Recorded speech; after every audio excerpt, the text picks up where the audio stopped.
Hello students, कैसे हैं आप सभी लोग। आई होप आप सभी लोग ठीक होंगे।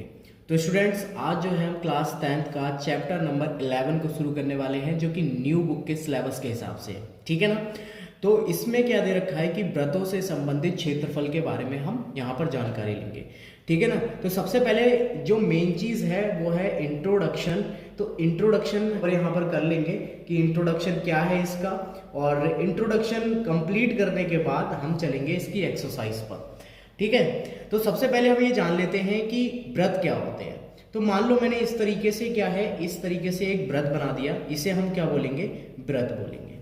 अब ये जो है ना, ये पार्ट ये आपको दिखाई दे रहा है इस तरीके से गोल गोल, ये क्या होता है इसकी, ये होती है इसकी परिधि। क्या होती है, परिधि होती है।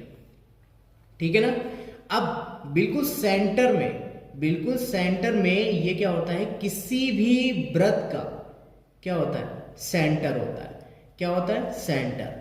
अब इस सेंटर से होकर के जो रेखा जाती है, जो कि परिधि तक जाती है, ठीक है ना, इसको इसको क्या बोलोगे आप, इसको बोलोगे त्रिज्या, यानी कि आर। इसी को क्या बोलते हैं हम, त्रिज्या बोलते हैं। तो मैं यहां लिख भी देता हूं इस तरीके से, इसे बोलते हैं त्रिज्या यानी कि आर। आप कहोगे सर ये तो कैपिटल होता है यार। आप कैपिटल भी ले सकते हो, कोई दिक्कत वाली बात नहीं है। आप चाहो तो स्मॉल ले लो, चाहे कैपिटल ले लो, ठीक है ना। तो कोई दिक्कत वाली बात नहीं है। अगर मैं कहूं कि कोई ऐसे करके व्रत बना हुआ है और उस व्रत के बीचों बीच में उसका केंद्र है, और यहां से लेकर के इस तरीके से एक रेखा जो है हमने खींच रखी है। अब ये बताओ, क्या ये एक त्रिज्या हो सकती है? आप कहोगे नहीं सर, ये त्रिज्या होगी नहीं। तो क्या हो सकता है ये अगर एक त्रिज्या नहीं है तो ये क्या होगा, एक व्यास होगा। क्या होगा, व्यास होगा। अब देखो यहां से यहां तक, अगर ये व्यास है तो ये जो व्यास है इसको आप किससे लिखोगे, डी से लिखोगे। किससे, डी से लिखोगे व्यास को।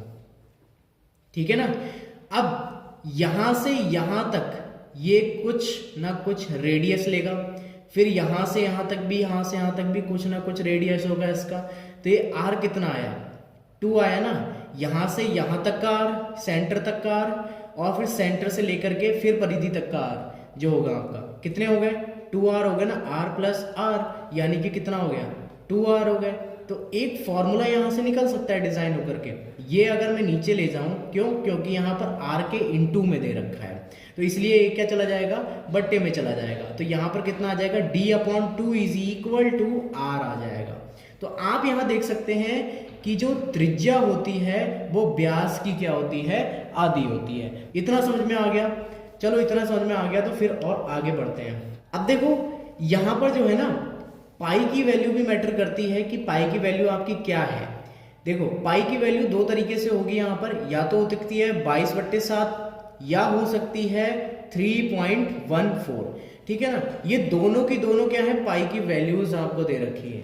लेकिन चैप्टर में अगर आप कोई भी क्वेश्चन को यहाँ पर करते हैं, तो क्वेश्चन में जिस तरीके से आपको पूछा गया होगा उस तरीके से आपको उस क्वेश्चन में जवाब देना है। कहने का मतलब ये है कि अगर आपके क्वेश्चन में ये पूछ रखा है कि किसी भी वृत्तखंड का क्षेत्रफल निकालो या किसी वृत्त का क्षेत्रफल निकालो, तो होगा क्या कि वहां पर ये पाई का वैल्यू आपको पहले से गिवन होगी। अगर नहीं है, नहीं दे रखी है, तो आपको ये वाली वैल्यू लगानी है, और अगर दे रखी है तो आपको ये वाली वैल्यू लगानी है। ठीक है ना। अब उसके बाद में कुछ फॉर्मूले हैं इसके अंदर, जैसे वृत्त का क्षेत्रफल कितना होता है। तो वृत्त का अगर क्षेत्रफल की बात करें तो क्या होता है, पाई आर स्क्वायर होता है। क्या होता है, पाई आर स्क्वायर होता है। फिर अगर वृत्त की परिधि की बात करें, क्या चीज, वृत्त की परिधि की अगर बात करें, तो वृत्त की परिधि क्या होगी, 2πr होती है। क्या होती है, 2πr होती है। यही अगर मैं बताऊं आपको कि पाई बराबर क्या होता है, एक चीज और बता देता हूं कि पाई बराबर जो होता है वो परिधि बट्टे व्यास होता है। कितना होता है, व्यास होता है। ये एक फॉर्मूला है, बाकी ये यूज तो नहीं होगा, लेकिन मैं एक बात कह रहा हूं कि ये फॉर्मूला होता है और सबको पता होना चाहिए कि पाई बराबर क्या होता है, परिधि बट्टे व्यास होता है। आप यहाँ पर एक चीज देख सकते हैं, अगर परिधि का मान निकालना है आपको कि परिधि होगी क्या, तो परिधि का मान ऐसे भी तो निकाल सकते हैं आप। यहाँ पर देखिए ये व्यास है ना, ये व्यास है, तो व्यास में कितना आ जाएगा बट्टे में, यहाँ पर आ जाएगा व्यास, देखो d बराबर कितना था 2r था ना, ये तो 2r रख सकते हो, व्यास की जगह पे 2r रख दिया क्योंकि d तो मान था व्यास का। अब यहाँ पर पाई है, ये पाई आ गया। अब क्या हो जाएगा, जब कुछ नहीं होता है सबका मालिक एक होता है फिर, ठीक। उसके बाद में हम क्या कर देंगे, क्रॉस मल्टीप्लाई कर देंगे इनकी। क्रॉस मल्टीप्लाई करोगे तो यहाँ पर कितना आएगा, परिधि is equal to 2 pi r, ठीक है, या आर पाई लिख दो या 2 पाई आर लिख दो, ठीक है।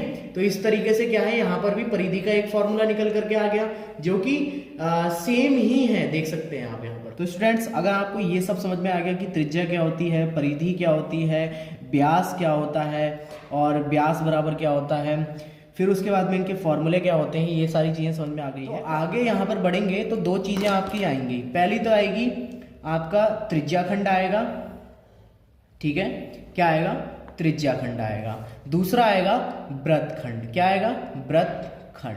ये दो चीज़ें हैं, इन दो चीज़ों को अच्छे से समझेंगे कि क्या होती हैं, फिर हम जो है अपने चैप्टर पे चलेंगे।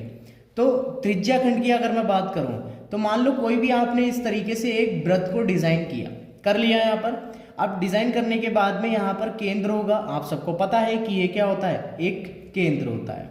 अब मान लो ये त्रिज्याखंड की अगर बात हो रही है तो मैं क्या करूंगा, इस तरीके से एक त्रिज्या को खींच सकता हूं। बोले हाँ सर खींच सकते हैं, कोई दिक्कत वाली बात नहीं है। ये क्या हो गई, एक त्रिज्या हो गई। मैं कहूं कि यहां पर भी मैं इस त्रिज्या को खींच सकता हूं तो आप लोग कहोगे कि हाँ सर ये भी खींच सकते हैं, कोई दिक्कत वाली बात नहीं है।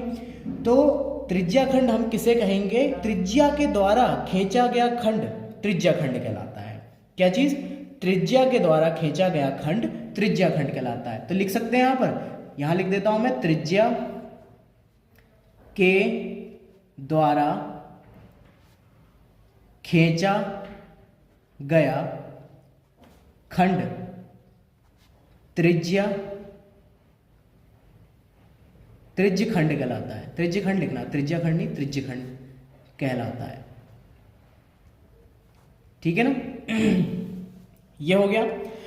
अब यहां देखो कि ये इस तरीके से यहां पर बन रहा है ना, ये वाला पार्ट देखो, केवल ये क्या है, एक त्रिज्यखंड होगा। क्या होगा आपका, ये क्या होगा, एक आपका त्रिज्यखंड होगा। त्रिज्या आपकी कितनी भी हो सकती है, यहां केंद्र से लेकर परिधि तक एक लाइन खींची गई है ना, तो ये क्या हो गई, आपकी त्रिज्या हो गई। यहां से यहां तक हुई नहीं हुई, ये भी यहां से यहां तक क्या हुई, आपकी त्रिज्या हो गई ना। तो ये जो पार्ट यहां से यहां तक का बन रहा है इसे हम बोलते हैं लघु त्रिज्यखंड। क्या बोलते हैं, लघु त्रिज्यखंड, ठीक है ना। और ये वाला जो पार्ट है, ये वाला अंदर वाला, ये वाला इतना एरिया है, इसे हम क्या बोलेंगे, दीर्घ त्रिज्यखंड। क्या बोलेंगे, दीर्घ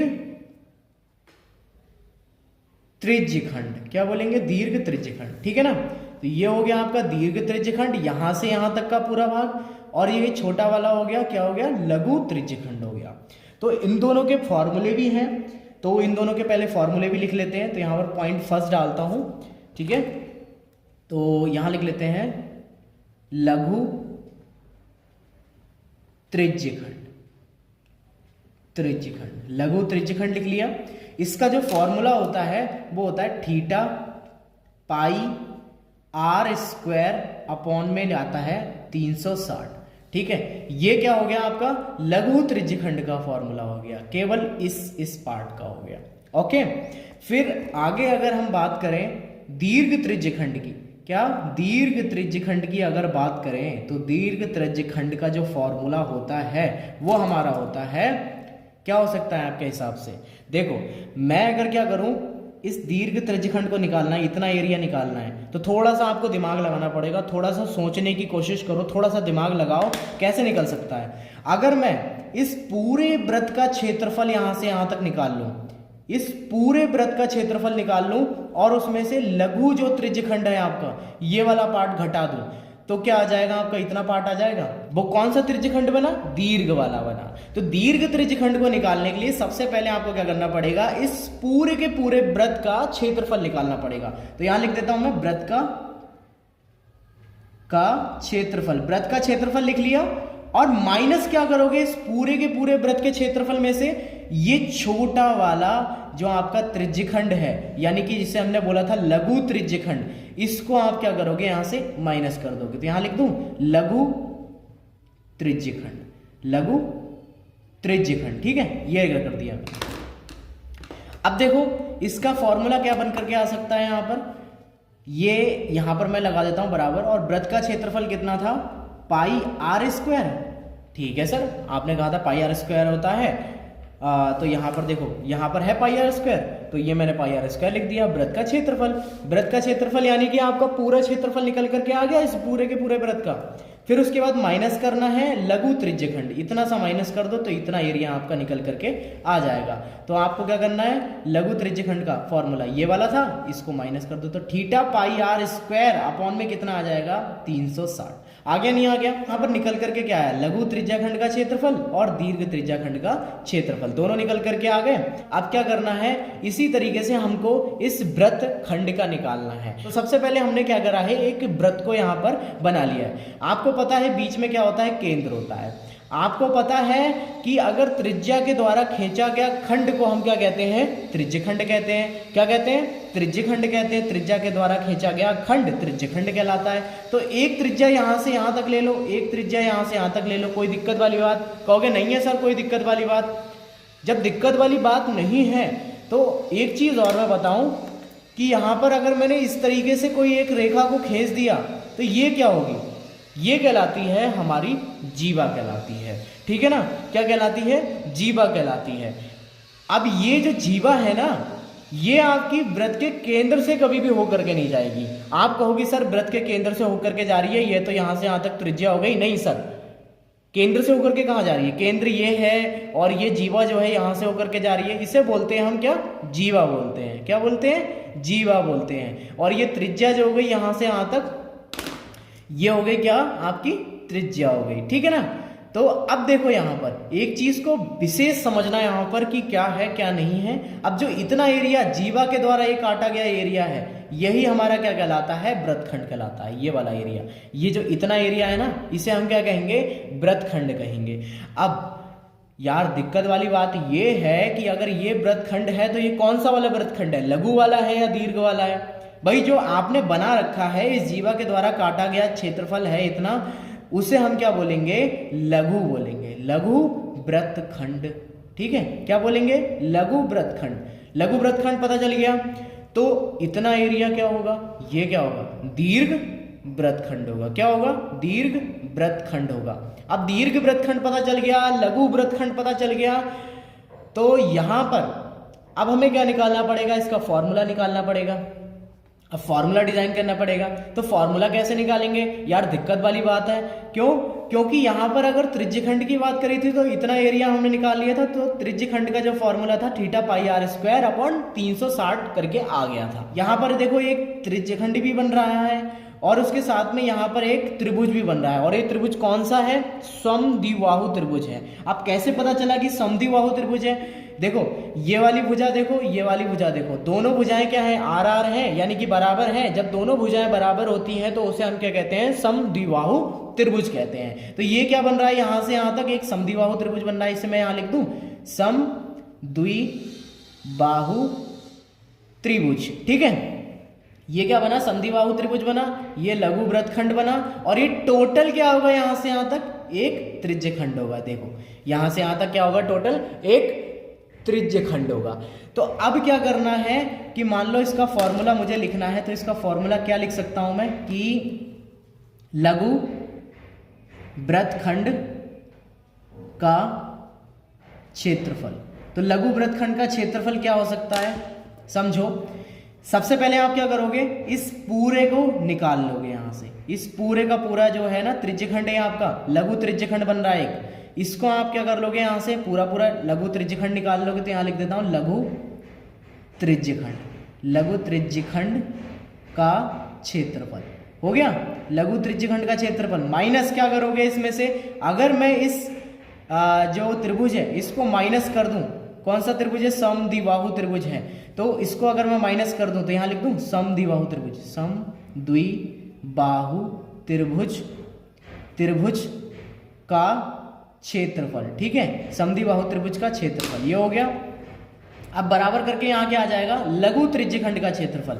लघु त्रिज्यखंड क्या है, क्या ये लिखा हुआ है ना लघु त्रिज्यखंड का क्षेत्रफल, तो कितना है theta pi r square upon 360। कोई दिक्कत वाली बात नहीं है। जब दिक्कत वाली बात नहीं है तो यहाँ देखो ना माइनस लगा हुआ है, माइनस लगाओ ना, क्या दिक्कत है। फिर यहाँ पर समद्विबाहु त्रिभुज का क्षेत्रफल देखना है। अब समद्विबाहु त्रिभुज का क्षेत्रफल क्या होता है, सर हमने तो कभी पढ़ा ही नहीं है। नहीं पढ़ा है तो क्या हो गया भाई, एक नंबर में कभी कभी क्वेश्चन भी पूछ सकता है कि समद्विबाहु त्रिभुज का क्षेत्रफल क्या होता है, तो आपको पता होना चाहिए, ठीक है ना। अगर नहीं पता है कोई बात नहीं, हम बता देते हैं। तो यहाँ पर लिख देता हूँ 1/2 आर स्क्वायर साइन थीटा, ये क्या होता है आपके समद्विबाहु त्रिभुज का क्षेत्रफल होता है, ठीक है। तो ये किसका निकल करके आ गया, लघु वृत्तखंड का क्षेत्रफल। जो पूरा टोटल है वो कितना है, लघु त्रिज्यखंड का क्षेत्रफल माइनस समद्विबाहु त्रिभुज का क्षेत्रफल। यानी कि लघु त्रिज्यखंड कौन सा था, ये वाला था, और समद्विबाहु त्रिभुज कौन सा था, ये वाला था। अब मैंने दोनों को घटा दिया, इस बड़े वाले में से इस छोटे वाले त्रिभुज को घटा दिया, तो यहाँ पर ये कौन सा निकल करके आ गया, हमारा वृत्तखंड निकल करके आ गया, निकल करके आ गया। अब आप लोग कहोगे कि सर दीर्घ वृत्तखंड का जो फॉर्मूला होगा वो क्या होगा, वो भी तो बता दो। तो वो भी बताते हैं, देखो दीर्घ वृत्तखंड का क्षेत्रफल, ठीक है ना। मेरे साथ साथ आप लोग लिखते जाए, ठीक है ना। मैं पहले भी लिख करके रख सकता था, लेकिन मैं चाहता हूं कि आप सभी लोग मेरे साथ साथ लिखते जाएं तो बेटर है आप लोगों के लिए। अब दीर्घ वृत्तखंड का क्षेत्रफल मैंने लिख लिया।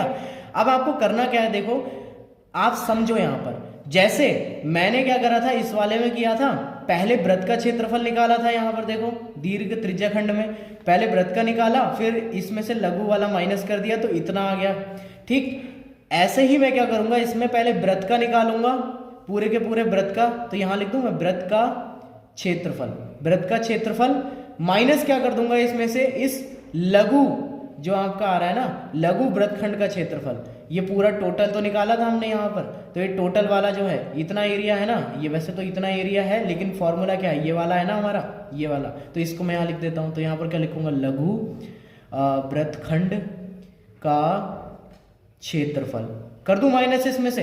तो इसमें से अगर मैं माइनस करूंगा तो यहाँ देखो वृत्त का जो क्षेत्रफल है वो कितना होगा, पाई आर स्क्वायर होगा। हाँ सर जी पाई आर स्क्वायर होगा, ठीक है। माइनस अब यहाँ पर ब्रैकेट बनाओगे, किसका लिखना है, लघु वृत्तखंड का क्षेत्रफल। लघु वृत्तखंड का क्षेत्रफल कितना है, देखो है ना, theta pi r square upon में 360 minus 1/2 r square sine theta. है या नहीं है, वो कह दो नहीं है यार, क्यों कहोगे नहीं है ना।